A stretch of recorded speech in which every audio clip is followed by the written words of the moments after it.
All right, we're making a fantasy landscape picture, and we're going to just make some simple lines and then do some painting. So we're going to start towards the bottom of the paper, leave a little space from the bottom, and you're going to make a straight line. And of course it doesn't have to be perfectly straight.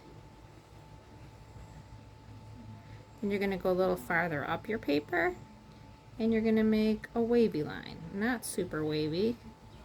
This line is going to be sort of like low hills. So just curving up and down across your paper. And then a little higher up from that, you're going to do a zigzag line for mountains. So just up and down.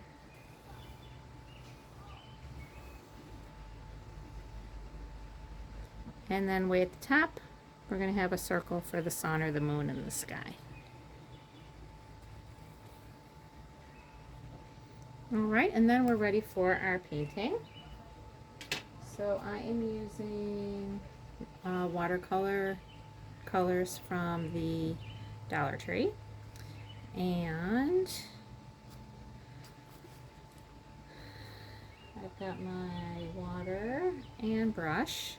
And so when I get my brush out of the water cup, I just move it gently along the inside of the cup.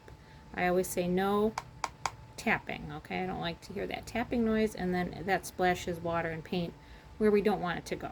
So just gently moving your brush along the inside of the cup, not making any noise or any sounds.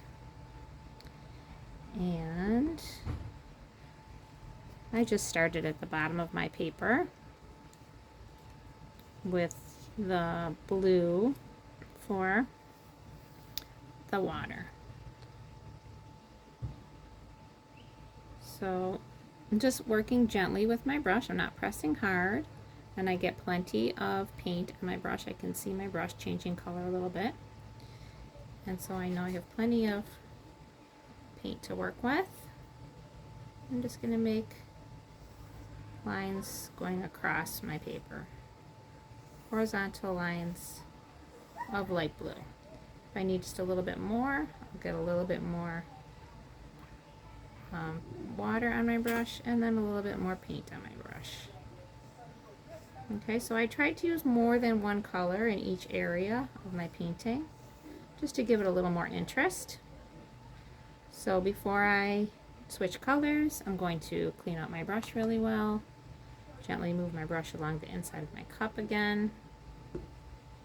And then I'm going to gently get some of the darker blue.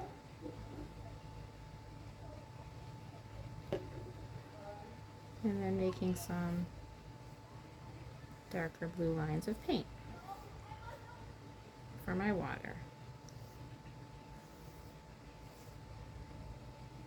So definitely for the water, if you leave some of it white, not a big deal. You don't have to feel like you need to fill in every space for this painting. Again, cleaning out my brush, moving my brush gently along the inside of my cup, and then gently getting some yellow.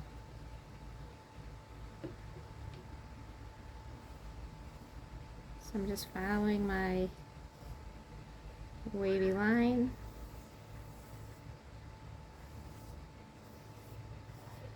Adding in a few little streaks of yellow.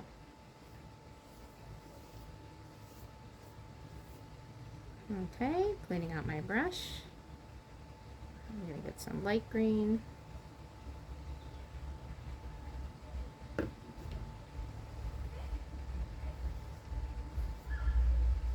And just following those curves.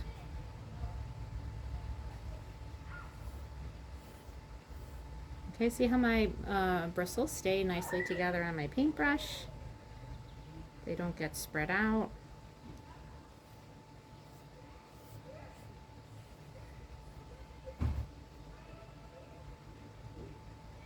Maybe I'll go right up to that wavy line. Okay, I'm going to clean out my brush really well. And I'm going to get some of my dark green. Or medium green, maybe. It's It's really not that dark. And again, making those nice wavy lines. Just following the curves of my hills. Okay, and again, I might want to fill in more of the white space or just leave the white. I think it still looks nice, even with a little bit of white.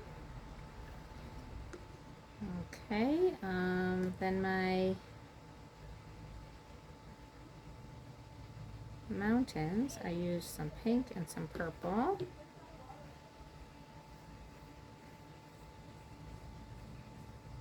The pink might be a nice color for the sky too. And again, I'm just kind of painting to follow my zigzag line.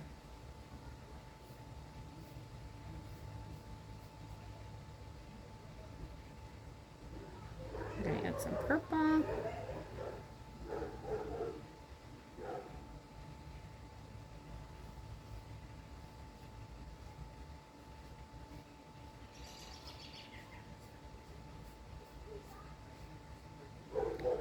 So a good story to read with this project could be Hanukkah in Alaska, because of the northern lights and the beautiful landscapes and the beautiful sky colors.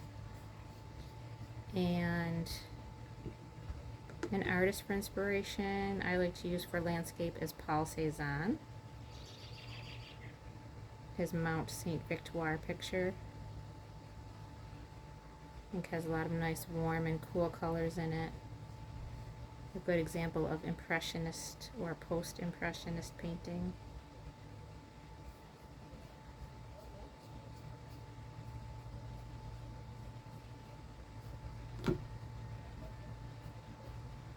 Okay, and then my sky, I decided to do some red,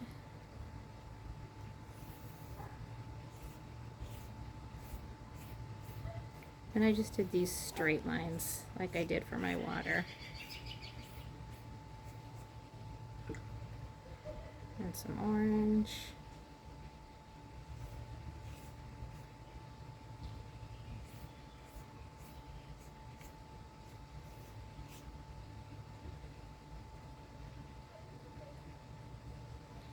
And some yellow.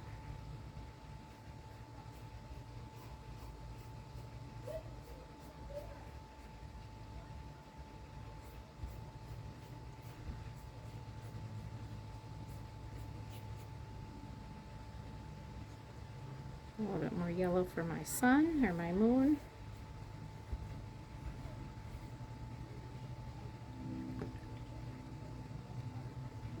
And I also added a little bit of orange.